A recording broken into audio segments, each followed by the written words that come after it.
జూబ్లీహిల్స్ ఉప ఎన్నికల్లో కేంద్ర మంత్రి కిషన్ రెడ్డి మాట వింటే హాస్యాస్పదంగా ఉన్నాయని మంత్రి పొన్నం ప్రభాకర్ విమర్శించారు. మీరు ప్రాతినిధ్యం వహిస్తున్న లోక్సభ నియోజకవర్గంలో జూబ్లీహిల్స్ అంతర్భాగమని, గతంలో కూడా జూబ్లీహిల్స్ లో తమ పార్టీ అభ్యర్థి పోటీ చేశారని గుర్తు చేశారు. అప్పుడు ఈ అభ్యర్థికి 25,000 ఓట్లు వచ్చాయని, ఇప్పుడు ఇదే అభ్యర్థికి జూబ్లీహిల్స్ లో 10,000 కంటే ఎక్కువ ఓట్లు దాటవని కేంద్ర మంత్రి కిషన్ రెడ్డికి సవాల్ విసిరారు.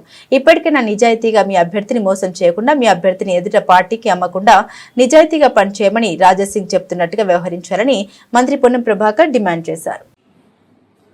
జూబ్లీహిల్స్ ఉప ఎన్నికల్లో కిషన్ రెడ్డి గారి మాట వింటే పెద్ద జోక్ అనిపించింది. ఈరోజు నేను కిషన్ రెడ్డి గారికి ఛాలెంజ్ చేస్తా ఉన్నా.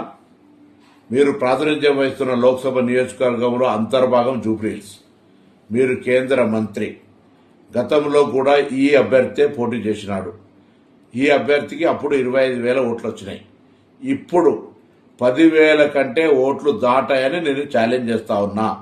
మీరు నేరుగా ఇండైరెక్ట్ గా టీఆర్ఎస్ తోటి కుమ్ముక్కై తిరిగి అదే అభ్యర్థికి టికెట్ ఇచ్చి ప్రచార సరళిని మొత్తంగా దింపుడు గల్లెంలాగా భారతీయ జనతా పార్టీ వ్యవస్థనంతా టీఆర్ఎస్ హ్యాండ్ ఓవర్ చేసినారు.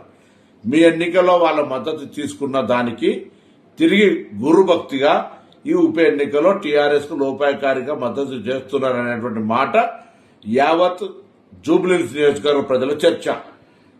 11 నాడు జరిగే ఎన్నికల్లో మీ అభ్యర్థికి 10,000 లోపు ఓట్లు వస్తాయి. ఛాలెంజ్ చేయదలుచుకున్నారా కిషన్ రెడ్డి గారు అని అడుగుతా ఉన్నాం. భారతీయ జనతా పార్టీ కేంద్రంలో అధికారంలో ఉన్న పార్టీ, ఈ నియోజకవర్గానికి కేంద్ర మంత్రిగా వ్యవహరిస్తున్న మీరు 10 సంవత్సరాలుగా జూబ్లీహిల్స్ నియోజకవర్గానికి ఏమి చేసినారో చెప్పగలుగుతారా అని అడుగుతా ఉన్నాం. జూబ్లీహిల్స్ గురించి కనీస శ్రద్ధ లేని, పట్టించుకొని మీరు ఈ ఉప ఎన్నికల్లో ప్రగల్భాలు పలుకుతూ గెలుస్తుందనడం అంటే ప్రజలు నవ్వుకుంటున్నారు మీ తీరు పట్ల. అందుకే వెంటనే ఇప్పటికైనా నిజాయితీగా ఎన్నికల్లో మీ అభ్యర్థిని మోసం చేయకుండా, మీ అభ్యర్థిని ఎదుటి పార్టీకి అమ్మకుండా నిజాయితీగా పనిచేయమని రాజాసింగ్ గారు చెప్తున్నట్టుగా ఆ విధంగా వ్యవహరించమని డిమాండ్ చేస్తా ఉన్నాను.